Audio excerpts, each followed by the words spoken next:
আসসালামু আলাইকুম ওয়া রাহমাতুল্লাহ। আশা করি সবাই ভালো আছেন। জান্নাত মুসলিমদের আল্টিমেট গোল, যেখানে রয়েছে অফুরন্ত নেয়ামত, শান্তি আর চিরস্থায়ী সুখ। জান্নাতের অন্যতম আকর্ষণীয় একটি নেয়ামত হল জান্নাতি হুর। কিন্তু এই হুরদের সৌন্দর্য কেমন, তাদের কি বৈশিষ্ট্য রয়েছে? আজ আমরা কোরআন ও হাদিসের আলোকে জান্নাতি হুরদের সৌন্দর্যের রহস্য উন্মোচন করার চেষ্টা করব। মহান আল্লাহ তাআলা পবিত্র কোরআনে বিভিন্ন আয়াতে জান্নাতি হুরদের বর্ণনা দিয়েছেন। তাদের সৌন্দর্য, পবিত্রতা এবং তাদের প্রতিদান সম্পর্কে আলোচনা করেছেন। সূরা আর রহমান আয়াত ৫৬। সেখানে থাকবে আয়ত নয়না রমণীগণ, যাদের পূর্বে কোনো মানুষ বা জিন স্পর্শ করেনি। বাংলা অনুবাদ: সেখানে থাকবে এমন সব নারী যাদের চোখ বড় আর যারা এমন লাজুক যে তাদের আগে কোনো মানুষ বা জিন স্পর্শ করেনি। এখানে আয়ত নয়না বা কাসিরাতুত তারফ দ্বারা বোঝানো হয়েছে লজ্জাবনত দৃষ্টির অধিকারী, যারা নিজেদের দৃষ্টিকে কেবল তাদের স্বামীদের জন্য সংরক্ষণ করে। তাদের পবিত্রতা এতটাই যে কোনো মানুষ বা জিন তাদের স্পর্শ করেনি। সূরা আর রহমান আয়াত ৫৮। তারা যেন প্রবাল ও পদ্মরাগ। বাংলা অনুবাদ: তারা যেন প্রবাল ও পদ্মরাগ। এই আয়াতে হুরদের সৌন্দর্যকে প্রবাল ও পদ্মরাগের সাথে তুলনা করা হয়েছে, যা তাদের উজ্জ্বলতা, পবিত্রতা এবং সৌন্দর্যের প্রতীক। সূরা আর রহমান আয়াত ৭০। সেখানে থাকবে সচ্চরিত্রা ও সুন্দরী রমণীগণ। বাংলা অনুবাদ: সেখানে থাকবে সচ্চরিত্রা ও সুন্দরী রমণীগণ। শুধু বাহ্যিক সৌন্দর্য নয়, তাদের চরিত্রও হবে নিষ্কলুষ ও পবিত্র। সূরা ওয়াকিয়া আয়াত ২২-২৩। আর থাকবে আয়ত নয়না হুরগণ, আবৃত মুক্তার ন্যায়। বাংলা অনুবাদ: আর থাকবে আয়ত নয়না হুরগণ, আবৃত মুক্তার ন্যায়। এই আবৃত মুক্তার ন্যায় উপমাটি তাদের সৌন্দর্য, শুভ্রতা এবং পবিত্রতাকে বোঝায়, যা কোনোভাবে অপবিত্র হয়নি, ঠিক যেমন ঝিনুকের মধ্যে থাকা মুক্তা সুরক্ষিত থাকে। সূরা ওয়াকিয়া আয়াত ৩৫-৩৬।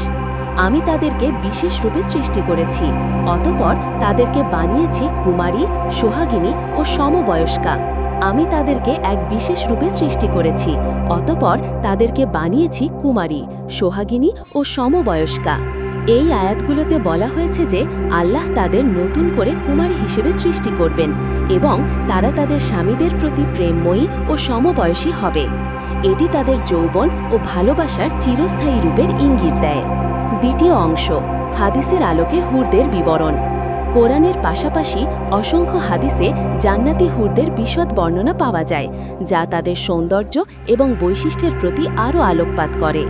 হাদিস ১, তাদের পোশাক ও সৌন্দর্য।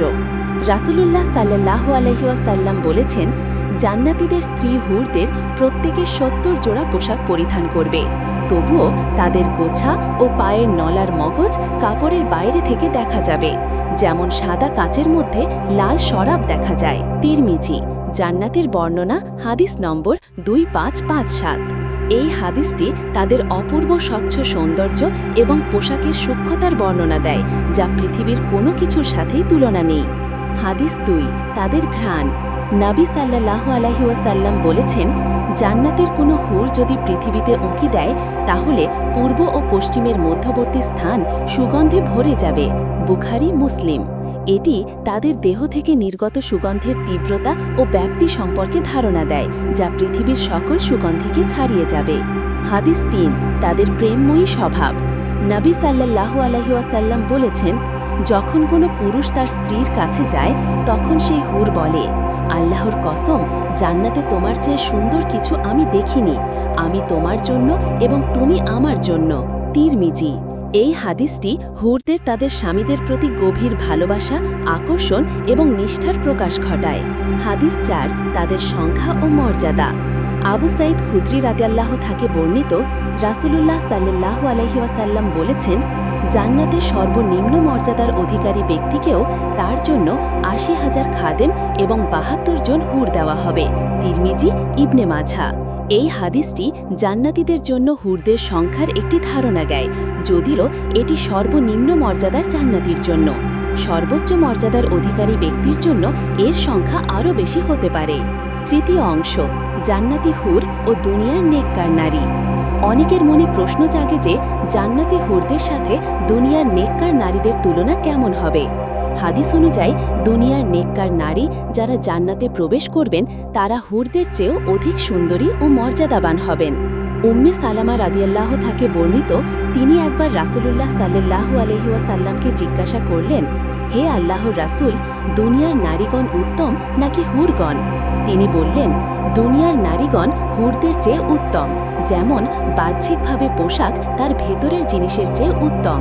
এই হাদিসটি পরিষ্কার করে যে দুনিয়ার নেককার নারীরা তাদের ইবাদত, ধৈর্য এবং আল্লাহর আনুগত্যের কারণে হুরদের চেয়েও শ্রেষ্ঠ মর্যাদা লাভ করবেন। জান্নাতি হুরদের সৌন্দর্য এবং বৈশিষ্ট্য নিয়ে কোরআন ও হাদিসের আলোচনা থেকে আমরা বুঝতে পারি যে জান্নাত এক অতুলনীয় সুখ ও শান্তির আবাসস্থল, যেখানে প্রত্যেক নিয়ামতই হবে আমাদের কল্পনার বাইরে। হুররা তাদের অনুপম সৌন্দর্য, পবিত্রতা এবং স্বামীদের প্রতি গভীর ভালোবাসার কারণে জান্নাতের এক বিশেষ নিয়ামত। তবে সবচেয়ে গুরুত্বপূর্ণ হল জান্নাত পাওয়ার জন্য আমাদের দুনিয়াতে আল্লাহ ও তার রাসূলের নির্দেশিত পথে চলা। একমাত্র নেক আমল এবং তাকওয়ার মাধ্যমেই আমরা সেই জান্নাতের অধিকারী হতে পারব। আল্লাহ তাআলা আমাদের সবাইকে জান্নাতুল ফেরদাউস নসিব করুন এবং সেখানে তার অনুপম নিয়ামত উপভোগ করার তৌফিক দান করুন। আমিন।